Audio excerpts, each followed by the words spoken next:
Assalamualaikum warahmatullahi wabarakatuh.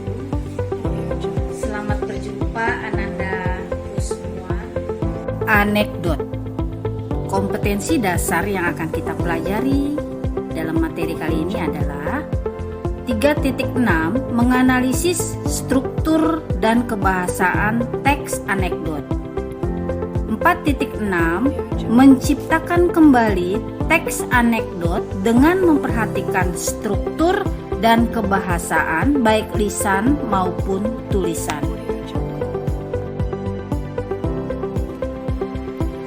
Tujuan pembelajaran dalam materi kali ini adalah peserta didik diharapkan mampu menganalisis struktur dan kebahasaan teks anekdot dengan benar.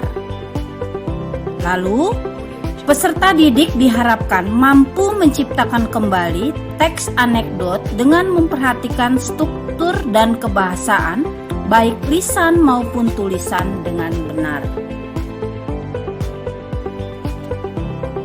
Baiklah Ananda semua, perhatikan peta konsep pembelajaran kita kali ini. Teks anekdot. Yang akan kita pelajari adalah menganalisis teks anekdot, yang berikutnya menyusun teks anekdot. Pada menganalisis teks anekdot, ada beberapa hal yang harus kita perhatikan. Pertama, isi teks anekdot. Kedua, struktur teks anekdot. Ketiga, kaidah kebahasaan teks anekdot. Sedangkan di dalam menyusun teks anekdot ada dua hal yang harus kita perhatikan. Pertama, langkah-langkah menulis teks anekdot. Yang kedua, menyunting teks anekdot.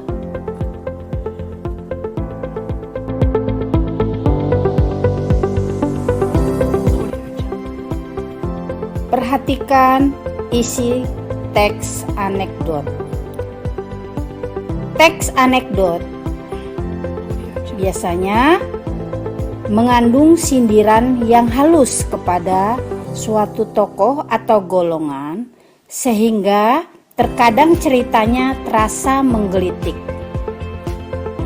Sedangkan tema yang diangkat dalam teks anekdot bermacam-macam, bisa tema politik, hukum, pendidikan, sosial masyarakat, dan lain sebagainya.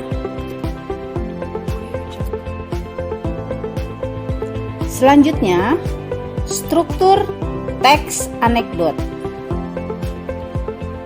Perhatikan struktur teks anekdot. Bagian pertama dimulai dari bagian abstraksi, yakni gambaran umum suatu teks. Lalu bagian orientasi, yakni berisi penyebab timbulnya suatu krisis. Lalu bagian yang ketiga, ini biasanya di tengah-tengah, krisis atau komplikasi, yakni inti anekdot yang biasanya berisi kekonyolan yang menggelitik dan mengandung tawa. Lalu bagian berikutnya adalah reaksi. Reaksi adalah respon terhadap krisis yang dinyatakan sebelumnya. Yang terakhir atau bagian penutup adalah koda, yakni kesimpulan sebagai penanda akhir cerita. Untuk koda, boleh ada, boleh tidak. Itu tergantung penulis ingin menghadirkan koda atau tidak. Selanjutnya, kebahasaan teks anekdot atau kaidahnya. Di antaranya adanya kalimat langsung. Ini biasanya dalam bentuk petikan dari dialog para tokoh. Lalu kata ganti orang ketiga. Biasanya menggunakan secara langsung nama tokoh, misalnya Gus Dur Pak Jin, Harmoko. Lalu keterangan waktu, contohnya suatu ketika saat berdiri di mimbar. Lalu penggunaan konjungsi penerang, contohnya bahwa. Penggunaan konjungsi temporal, ini biasanya konjungsi yang menerangkan waktu akhirnya, selanjutnya, lalu. Penggunaan kata kerja material atau kata kerja yang menunjukkan aktivitas, contohnya memukul, menyentuh. Penggunaan kata kerja mental, misalnya kata kerja yang menyatakan sesuatu yang tapinya dipikirkan, tidak nampak aktivitasnya, misalnya bingung. Selanjutnya, langkah-langkah dalam menulis teks anekdot. Ada beberapa langkah yang harus kita lakukan. Pertama, penentuan topik. Kedua, penentuan tokoh dan berfokus pada masalah. Ketiga, penentuan latar dan peristiwa. Keempat, penyusunan kerangka dengan memperhatikan struktur. Kelima, pengembangan kerangka dengan memperhatikan kebahasaan.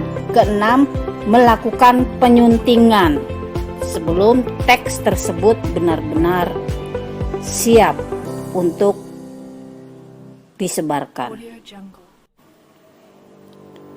Menyunting teks anekdot. Menyunting biasanya identik dengan mengedit.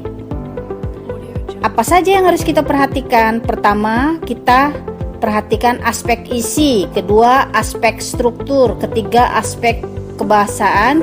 Keempat, aspek ejaan. Dalam aspek isi, perhatikan kejelasan topik, kelucuan, kekritisan. Dalam aspek struktur, perhatikan kelengkapan dan kepaduan antar struktur. Lalu aspek kebahasaan, diantaranya kita harus memperhatikan keefektifan kalimat, ketepatan diksi atau pilihan kata. Selanjutnya aspek ejaan. Aspek ejaan ini berarti berkaitan dengan tanda baca, penulisan huruf, lalu sesuai atau tidak kaidah yang kita gunakan dalam teks tersebut dengan kaidah ejaan bahasa Indonesia.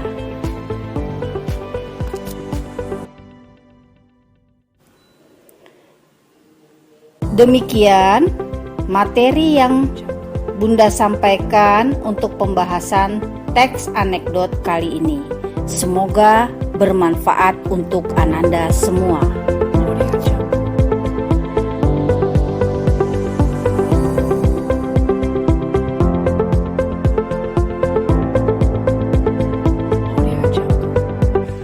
Sekian materi pelajaran kita kali ini. Sampai jumpa di lain kesempatan. Assalamualaikum warahmatullahi wabarakatuh.